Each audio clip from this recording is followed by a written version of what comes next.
Welcome back. Today on the show, we're talking about the best transfers this offseason so far in women's college basketball. We'll talk about their development arc, just like their development situations at their new schools, with players like Tania Latson going to South Carolina, Olivia Miles to TCU, and the latest with MiLaysia Fulwiley going over to LSU. Let's get right into it.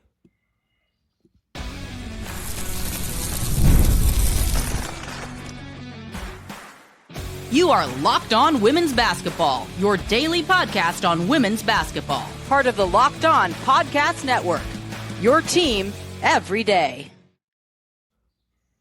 Welcome. You are Locked On Women's Basketball. Thanks for making us your first listen every day. We are free and available wherever listen podcast and on YouTube.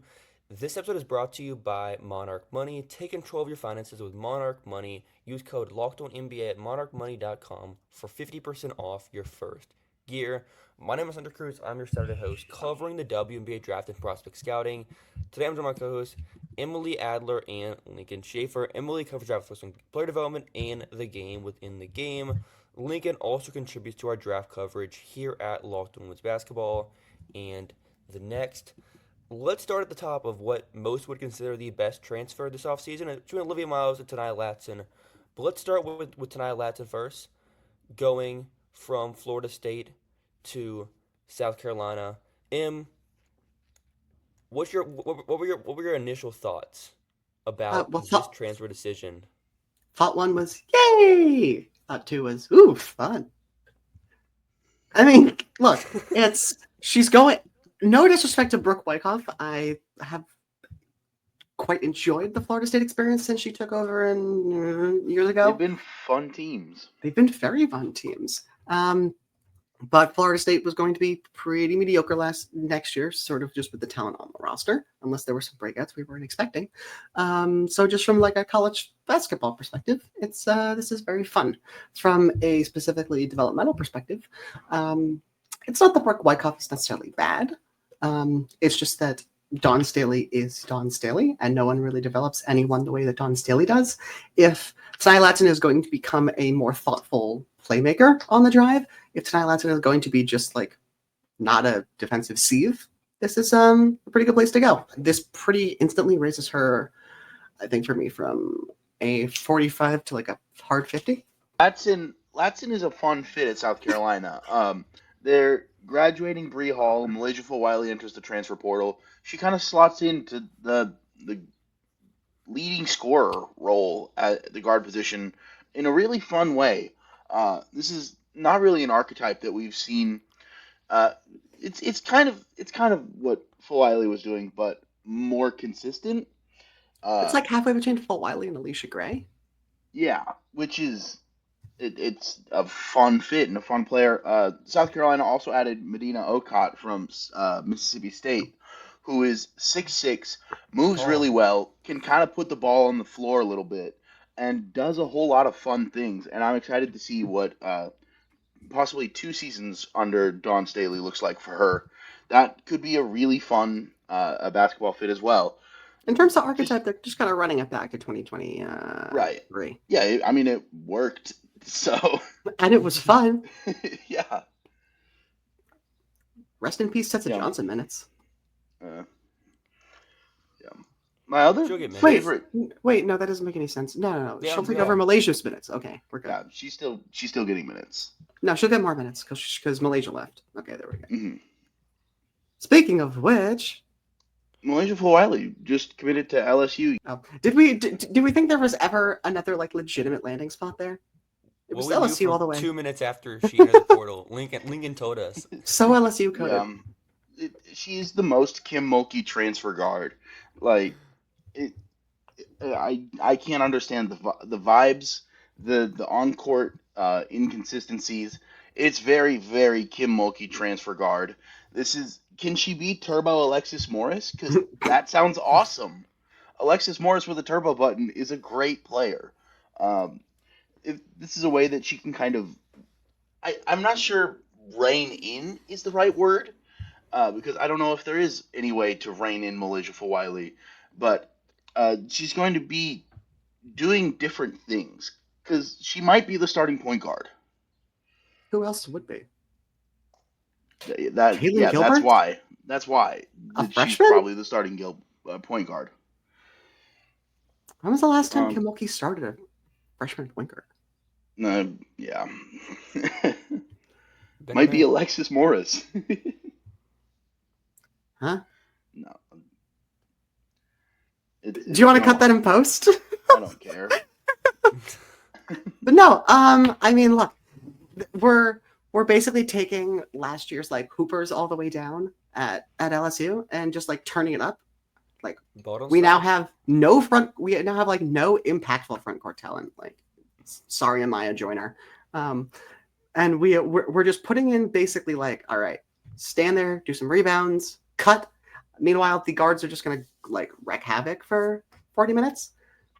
It's gonna be fun. Would like to gonna note be- Alexis It's Morris not going to be started synergistic. Alexis Morris started 8 games at point guard as a freshman for Baylor in 2017.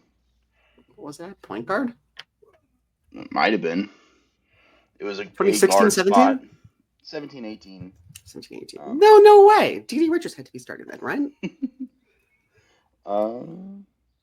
Against McNeese State. I'm gonna look. No, at D.D. Richards started roster. one game that season. Yeah. Sorry, Christy Wallace was the starting point guard. Christy Wallace is less of a point guard than Alexis Morris. Christy Wallace averaged 66% more assists. But Fulwiley, Flage, Mikhail Williams, that is the most hooper-pilled basketball team you can have in college. So many hoopers. So many shots, so few assists. I'm worried about the half-court offense, but I'm Yeah. not. Well, just there's no driving lanes. yeah, Because they're that's probably. mainly why. Yeah, but they're all drivers. Are we? No, not Michaela Williams. Not Michaela Williams. No, Flage Yeah, never gets the Williams- rim in the half-court, really. I mean, she doesn't. She drives and then she stops So halfway many there. 17-foot pull-ups. Because here's the thing. All Kim really wants out of a point guard is for you to throw it to the big at the elbow and to come off a screen at the other elbow. That's all she really asks her point guards to do. You're right. Over Malaysia and starting at over. the 2, Flau at the 3, McKill at the 4. My Yeah, Joy yeah. at the 5. Cake of all at the 5. Why not? No, back up. I don't care. Grace Knox is also there. McDonald's All-American, very talented incoming freshman. Hunter, is she good or is she a fraud? I have no clue. Okay. I watched her. I've only seen her at the Hoop Summit game. Which, but as we saw there were- from Swiss Asia, very highly indicative of future talent. There's some interesting flashes. She played like a mulky big. She was getting rebounds and fighting and setting hard screens. So, Mulky That Bigs is- do have a legacy of fighting. One of them got Shout out suspended to for it. Kalani Brown. That too. Let's get to our first ad break, then talk about other players like Olivia Miles who hit the portal, Janiah Barker who's going to Tennessee, and some more names. Luchi Kanawa going to Maryland, and more.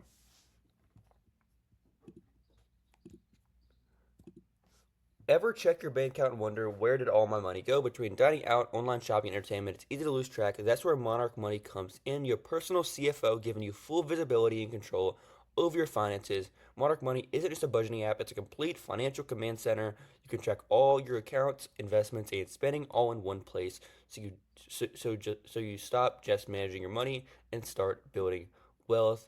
When you start using Monarch Money, you realize how much you can save on food delivery, and you're able to budget smarter and save more. Take control of your money with Monarch Money.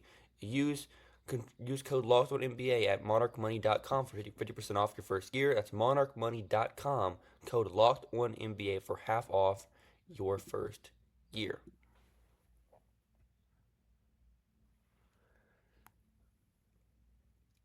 For the next transfer to talk about here, Olivia Miles, who would Who? have been the number 2 pick in this draft, going to Seattle. I guess she won't be reporting to Seattle's training camp after all. She will not, and she will be going to TCU to play and run a million pick and rolls. What do we think about Olivia Miles' fit playing with who they have so far? They have Maddie Shear. And who else like they brought in? I'll bring it up. 17 bigs. They have like Oh They yeah, have 15 players over 6'3". They brought in Marta Suarez from Cal, That's Clara not a Silva big. from Kentucky. Marta She's Suarez a like big, fits. big wing. She's a 6'3" shooter. Yeah, she's gonna stand in the corner and get as many wide open threes as she wants. Yeah, Clara as many Silva, she's skip gonna hit him passes good from Liv too. as can she possible. run? Hold on. If Can she roll? can she Maybe. can she roll? That's all they're gonna ask her to do. Can you block a shot? Can you set a screen? Can you roll to the basket? Do that 4 million times. Okay, sorry. Here I got it. TCU brought in Olivia Miles. They brought in Veronica Sheffy from San Diego State, who we talked about before. Got some buckets. I forgot what she did. She hit like a crap ton of pull-up twos, right? Yeah, a whole bunch of buckets. Yeah, she hit a crap ton of pull-up twos. Good finisher, 5'9" guard. Brought in Marta Suarez, who is a big spacer. Talia Parker from Texas A&M, who was a freshman at A&M, and I carried them through some of those terrible games that they played. and did what? Got some rebounds. Oh yeah, I'm looking at the stats here. Buckets. She appears to be a defender. Yeah. Don't ask anything else. Might be able to hit threes. Kennedy Basham, tall. That's Very it. Tall. That's it. And Clara Silva, who is tall and had some flashes of being decent at tall. She had really good defensive flashes.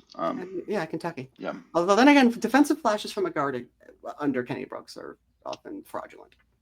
Yeah, I'm sure. Shout out Kenny Brooks. We'll talk about them later. One of my favorite portal groupings before I have to leave was Maryland picked up Oluchi Okonwa, Yarden Garzone, and Gracie Merkel, which is one of the best shooters in the country, one of the best frenetic pace guards at everything. Guard rebounders. Oluchi Okonwa is a hilarious basketball player. If there is a ball, you turn the motor up to 11 and then say do stuff. Yeah, go. And then she just does stuff. And then she just go. she do go. Yeah, and Gracie Merkel has proven that she can play in the Big Ten. Had averaged like 15 and 9 at Penn State. Doesn't really miss very many shots. We'll see if she can stay on the floor for more minutes at Maryland. That was a bit of an issue sometimes, but she is big and talented. 6'6" and can put the ball in the hoop. What more are you looking for? So their starting lineup right now is probably going to be Bartelme ? Alucci, Michael. No, Garzone? actually, yeah, Garzone, and then one of Poff. Insert center here. Yeah, one of Poff and Poff still has eligibility. Yeah, she's on the list for 25-26. Hey, Who's this? And Gracie Merkel. Yeah, that's a because like a scrappy Big Ten team. Bartelme should come off the bench, but like what are you gonna start? She might start. Garzone at the 3 and no point guard. Garzone at the 1. I mean, they went with the no center bit for 2 years. They might as well try no point guard. They've done One of that those too. a little easier than the other. Wait, hold on. Ellie Kubek is still on this roster. Despite the fact that she's in the portal. Transferring. Yeah. I know, but she's still on the roster. Who knows? It's very odd. That's weird. Bye, Lincoln. Bye. I'll miss you. Next player to talk about is Janiah Barker. Janiah Barker going Who? over from UCLA to Tennessee. What do you think about Janiah Barker's fit in this offense, the defensive scheme? I think it's excellent. I think Janiah Barker is, if anything, a player who, not quite a Lucci like 11 motor, a player who does a lot of stuff. She often does it very quickly, too quickly for her own good. And she is someone who, again, basically is not, I wouldn't call it a nebulous role. We know what her role is, but it's one that sort of expands past one position on a good day. If you want to know where that fits, it's Tennessee. And she can play wide open. She can play with a bunch of shooters. They can have a ton of driving lanes and have a ton of defensive responsibility. That's going to be fun. Yeah, my one takeaway was if it's the same picture.jpg here, then we're kind of cooked and there's no hope. But also if she is going to be if she has like skill left to not skill. She has skill. If she has any ability to polish out and still be like a good and polished player, it'll happen in this scheme. Probably. We'll see if she can make threes and not shoot. What did she shoot last year? 20% under that. She stopped taking threes at one point. Yeah, she did. She took some, but it was very low volume. I wish there was I really wish there was a stat site where you could see rolling averages, because I'd love to see the rolling averages for threes per game. But yeah, she went 6 for 33 after going 23 for 27 or 23 for 67 the year before. So slight decrease. Free throw percentage went up though. Hey, progress. To still not even great. No, it's 65%. Some more players. Any thoughts about Toni Morgan to Kentucky? Not really. Like, Toni Morgan is a very solid player. It's a switch from where they've been at point. Yeah, she's a very solid player. She's a very smart player. It's not obvious immediately where she fits into a Kenny scheme. And I'm talking Kenny scheme even before they started running stuff through Amor. Like, I am very interested to see how he sets this team up, because, again, I'm just using shout out to CBB Analytics portal tool. Very easy to filter between players here. Because they've added Toni Morgan, Josie Gilvin, and someone from I don't want to talk about that school. They added a player called named Asia Boone. And so we're talking about players who can shoot threes. Morgan not exactly consistently, but the other two decent 3-point shooters. So you have the spacing to replace what they had. You have some talent that is good players even at the SEC level. How does it fit together? I'm really interested to see how he changes the schemes up, because he's done it before. Do they have their roster listed for next year yet? They do. This is great podcasting material. Tania Key still has eligibility. So we're looking at in some combination in a starting lineup. Toni Morgan, Dominique Parova, Jordan Obi, Josie Gilvin, Clara Strack, Tania Key, and Asia Boone, and they have is their incoming freshman Kaylin Carroll any good? Solid. Okay, so like, it's enough to see what he. Oh, wait, Amelia Hassett still has eligibility. Oh, they actually still have most of the roster from starting lineup from last year. Actually, it'll be interesting. It's obviously you have to change from Amor, but you have spacing. You have a better defensive point guard at least. You have more shooters. Yeah, the next player, Georgia Tech transfer, is Kara Dunn, going to play for the USC Wings. They have a lot of wings. Jazzy Davidson, obviously #1 recruit now, jumping Aaliyah Chavez. As she should. No offense. Jazzy's so fun. Just does everything at a Oh my solid God, level. But that's also does a lot. also this USC roster where they have Jazzy, they have Kara now, they have Kennedy Smith, They have London Jones, and they have London Jones now.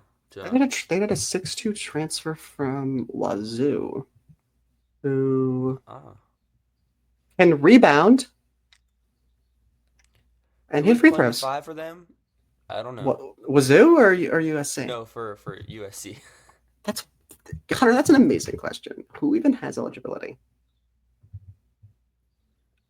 They have a sophomore Nigerian, 6'3". Oh, yeah, she was a top recruit, I think. But I mean, they've got to have someone with more that's experience it. than that. No, that's it. No, that's legitimately it. They've got to find somebody. Maybe they get Sarah Williams to Hollywood. It's still lining up. Yeah, we've been talking about this. I mean, it would fit. In terms of like offensive profile, pretty straight on from Ryan Marshall. If I'm going to be honest.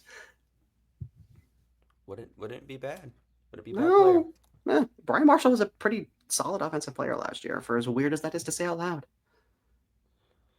Let's get to our final ad break and then talk about some more names that hit the portal this offseason. # content.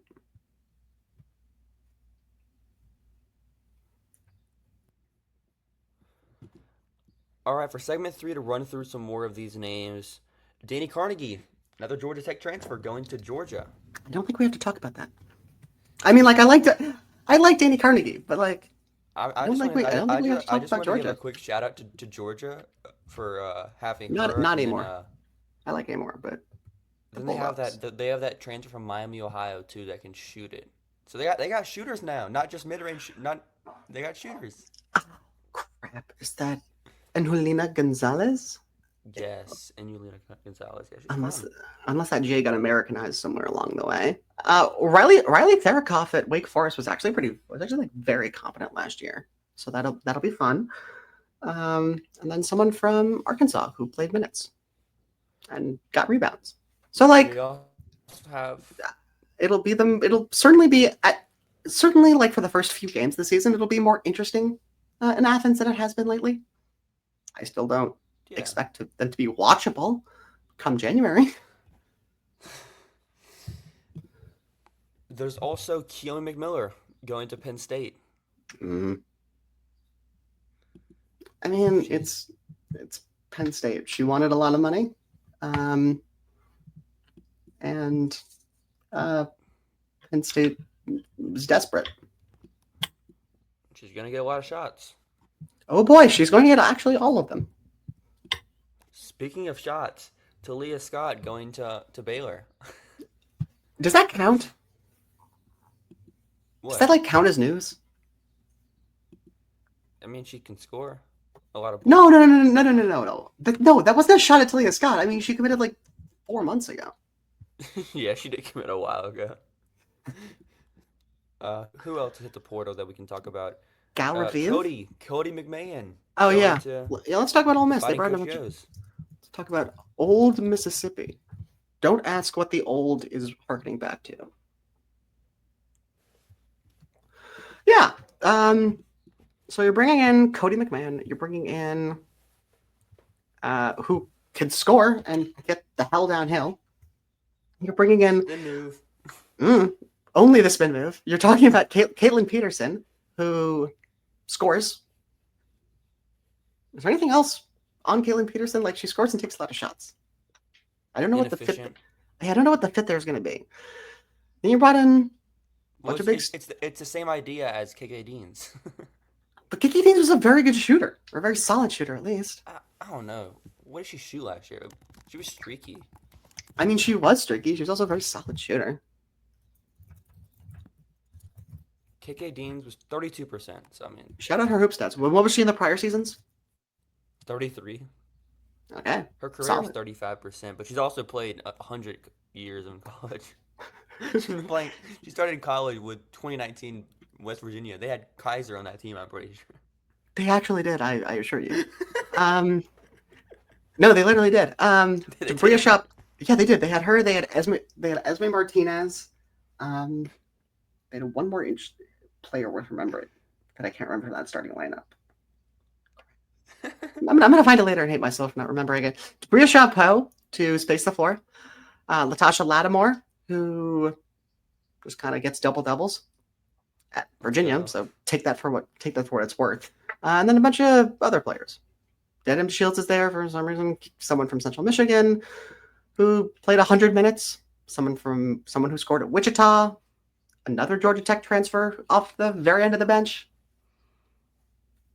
They have like what Coach Joe does is she brings in a certain level of top line talent and then a bunch of names and just sort of sorts it out as the season goes along. It doesn't get you to the Elite Eight ever, but like ultimate floor raising coach. It'll get you to the Sweet 16. It'll be interesting. They'll play some very fun and interesting and competitive games down the stretch of SEC play. Yeah, who else hit the portal this off season? Gal Raviv. Where's she going? Miami. Oh, unfortunately. Miami. Did Tennessee bring in anyone else? I thought they did. Yeah, they brought in. They brought in Nia Robertson. Like, that should also be very fun. Just like run in space, do some stuff, drive ISO. Like,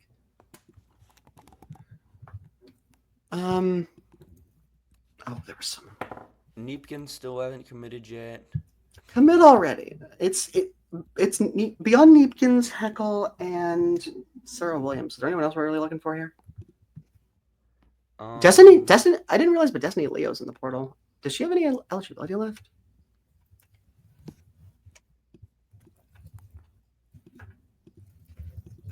We like Destiny Leo on this podcast. She does not have any eligibility. Nope, she should. She should have 1 year. That's wild. 6th year in the pros. Illinois picked up Maddie Weber and Aaliyah Guyton. That's a very good shooter and what was an interesting two-way guard as a freshman. Not saying that would be good. They are losing a bunch of players, but we like to see middling Big Ten teams like be interesting, especially because it's such an interesting. What's it called? A conference on the top end. Shout out to Nebraska as well for like actually finding a way to add like Power 4 transfers. Because, oh no, go ahead. It was unrelated. No, go ahead. I was gonna say, did you see who Florida State signed to replace Tania Latson? Are you aware? Amarish. No, someone else. Like, did they just do it? I don't know. I just checked the portal tracker. Oh, what portal tracker? It's our buddy Jack's best friend. Oh yeah. Jasmine Shavers. I mentioned that a little while ago. That's like Tania Latson, but 10 levels low. I mean, yeah, that's the transfer you're going to get into Florida State. Anyway, go Gators. Michigan added some names. They added Kendall Dudley. They added Ashley Shelf-Kenich. They added, wasn't there one more interesting player that Michigan added? They had that one girl that that could actually pass in the front court from Bucknell. Yeah, Ashley Shelf-Kenich. Oh, that's her name. I don't know. Good on them for like having forwards all of a sudden. Oh, they added 2 transfers. And then Kim Barton-Zarico was like, we're Michigan, we don't have money. Which, fair? Yeah. I mean, when the house settlement hits and they have to, and, you know, schools suddenly have to figure out how to divide up money, like, Michigan has to be good at football. Michigan should be good at men's basketball. And then Michigan also has a bunch of like lower tier Olympic sport, but relative to college athletics, lower tier. Aren't they good at hockey? Olympic sport, yes, they're really good at hockey. Like those teams need to be good in a way that women's basketball at Michigan, like really like Kim Barton-Zarico, really like what she does with the program, but like I think when that house settlement hits, Michigan is going to be one of those Big Ten teams that basically cuts off the women's basketball team, I think. Like, this is almost certainly going to happen at Wisconsin. Not that Wisconsin is spending any money NIL there anyway, but, like, Wisconsin has to be good at football. They have to be good at men's basketball. They have to be good at wrestling. Like, not wrestling. They have to be good at hockey, both hockey teams. There's no chance, I think, that they keep any money going to there. Honestly, Iowa is like a really sneaky team to cut off women's basketball. They have to be good at wrestling. They have to be good at football. Caitlin's going to come in and give them money, I guess. Yeah, honestly, now that I say it out loud, there's like, as long as like men's basketball, as long as if you don't have to compete with men's basketball, if your football team doesn't have to be like a consistent conference champion, and if you don't have like several higher tier Olympic sports, like in terms of NIL, talking about like gymnastics, talking about not the soccer, they actually don't make that much money, talking about maybe lacrosse, talking about but that kind of stuff. If you don't have like multiple of those adding up, then I think women's basketball should probably be fine. Like Penn State's going to be rough. Not that they put much money in anyway, but Penn State, I can't see there being much more money. Maryland's going to have decisions to make. Maryland's going to have a lot. Maryland's going to have a lot of decisions to make because it is a Big Ten football school. You can't just let that go to hell. They have to be good at men's basketball. They kind of have to be good at women's basketball. They have to be good at both lacrosses. This is going to be really interesting what happens with the house settlement in terms of how schools divide this up. Little Philia also in the portal. Yeah, we don't know where she's going. She should probably decide already because I'm bored.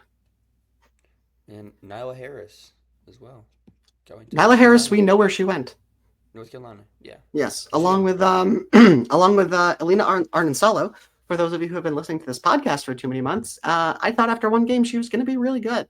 I was wrong. She's probably on the podcast because we are out of time. Yeah, anyways, Thanks for making Locked On Women's Basketball your first listen every day, or your second listen. We appreciate if you're our second listen as well. I like how we started that. I like how we picked that up a few like months ago when I just joked about it. And make your second listen Locked On Sports Today the first ever national sports 24/7 streaming channel on YouTube. Have a great rest of your weekend, everyone.